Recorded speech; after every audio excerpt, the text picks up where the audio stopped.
अगर आज आप 5,000 का एसआईपी शुरू कर रहे हो और 10 साल बाद वही एसआईपी आपको करोड़ के करीब ले जाए, सवाल ये नहीं है एसआईपी करनी है या नहीं, सवाल ये है कौन सी म्यूचुअल फंड एसआईपी 2026 के लिए बेस्ट रहेगा।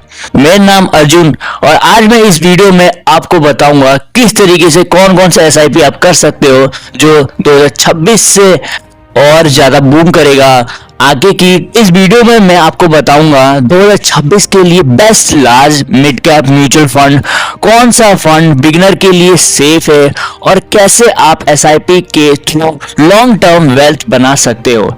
अगर आपको कंफ्यूजन होती है कि म्यूचुअल फंड चूज करने के लिए, तो ये वीडियो आपके लिए है, के लिए गेम चेंजर होने वाली है। मैं इसमें 3 पार्ट लाऊंगा और हर एक पार्ट बहुत ज्यादा इंपॉर्टेंट है, तो तीनों पार्ट को अच्छी तरीके से समझना जिससे आपको डिटेलिंग पता चले कि किस तरीके से क्या करना है।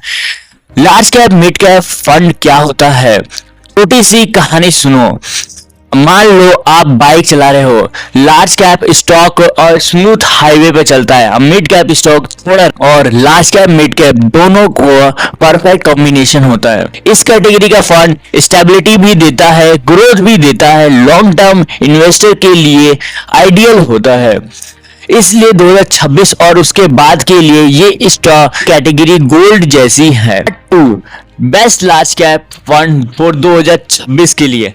अब आते हैं टॉपिक पे कि आप कौन कौन से टॉपिक आप सिलेक्ट कर सकते हो। तो मैं आपको अपने कंप्यूटर पे ले चलता हूँ और आपको मैं दिखाता हूँ फुल डेटा के साथ किस तरीके से आप पूरा डेटा के साथ ही। आपको मनी कंट्रोल यूज करना नहीं आता तो कोई दिक्कत की बात नहीं है, मैं इस पे नेक्स्ट वीडियो बना दूंगा किस तरीके से मनी कंट्रोल यूज करना है म्यूचुअल फंड के लिए और कौन कौन सी कैटेगरी आपको सिलेक्ट करनी है। तो सबसे पहले हम नीचे की ओर आते हैं। अब मैंने जस्ट ये, अगर आपको चाहिए कि सिर्फ पर्टिकुलर चाहिए मुझे large cap mid cap mutual fund ही चाहिए तो वही दिखाएगा, नहीं तो कुछ और नहीं दिखाएगा। तो आपको करना क्या है, फंड कैटेगरी पे क्लिक करना है। जब multi cap fund, large cap, small cap, अभी देख सकते हो बस मैंने लार्ज कैप और मिड कैप पे टिक कर रखा है, इसलिए मेरे को सिर्फ वही दिखा रहा है। और यहाँ पे अप्लाई फिल्टर पे क्लिक कर देना जो भी आपको चाहिए। बाद जस्ट आपको इस तरीके का पोर्टल दिखेगा और अगर आपको इनमें से कौन सा लार्ज कैप और कौन सा मिड कैप है, वो अगर 3 चीजों पर फोकस करना है। और वो क्या है, आप यहाँ पे देख सकते हो, बीटा है, शार्प रेशियो और अल्फा। इन 3 चीजों पे फोकस करना है और आप अच्छा खासा एक स्टॉक पिक कर सकते हो। तो सबसे पहले आपको जो फोकस करना है वो शार्प रेशियो, जिसका शार्प रेशियो 1 से ज्यादा है वो बहुत ही बेहतरीन स्टॉक होगा, और जिसका शार्प रेशियो 1 से ज्यादा है वो बहुत ही बेहतरीन स्टॉक होगा। अब बीटा 1 से कम होना चाहिए और अल्फा 1 से ज्यादा होना चाहिए। ये एक सिंपल है जो आपको अंडरस्टैंडिंग के लिए, और भी ज़्यादा डिफिकल्ट चीज़ें होती हैं, फंडामेंटली होती है, जो मैं आपको नेक्स्ट वीडियो में आपको समझाया करूँगा। बट अभी ये चीज़ है कि आपको अगर लार्ज कैप मिड कैप में देखना है तो इन चीज़ों पर, 3 चीज़ों पर फोकस करो। और आपको सबसे पहले शार्प रेशियो अगर आप देखना चाहते हो तो 1.47 आप देख सकते हो, 1.47 जो शार्प रेशियो जिसका बीटा 1 से कम है और अल्फा 1 से बहुत ही ज़्यादा है, तो ये बहुत अच्छा स्टॉक माना जाएगा, ये बहुत अच्छा म्यूचुअल फंड मान जाएगा। और ये है आईसीसी प्रूडेंशियल लार्ज कैप और मिड कैप फंड।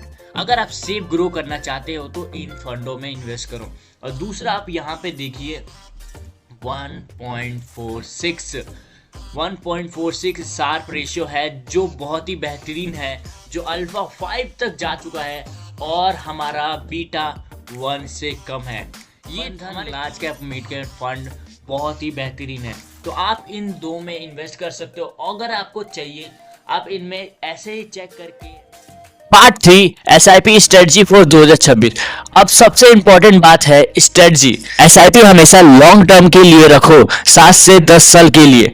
मार्केट गिरेगा तो पैनिक मत करो, हर साल एसआईपी थोड़ा इंक्रीज करो, रिटर्न से ज्यादा कंसिस्टेंसी पर फोकस करो। याद रखो कि मार्केट को टाइम करना बहुत ही मुश्किल है, पर मार्केट में टिके रहने से ही आपका पैसा ग्रोथ होगा। याद रखना दोस्तों, आज का छोटा सा एसआईपी डिसीजन कल का बड़ा फाइनेंशियल फ्रीडम बन सकता है। लेट्स आपको ये वीडियो हेल्पफुल लगी तो लाइक करो, सब्सक्राइब करो हमारे यूट्यूब चैनल को और कमेंट में लिखो कि आप कौन से एसआईपी कर रहे हो और कौन सा एसआईपी करने वाले हो। मैं पर्सनल रिप्लाई करूंगा। लेट मत करो, इन्वेस्ट अर्ली, इन्वेस्ट वाइजली। मिलते हैं नेक्स्ट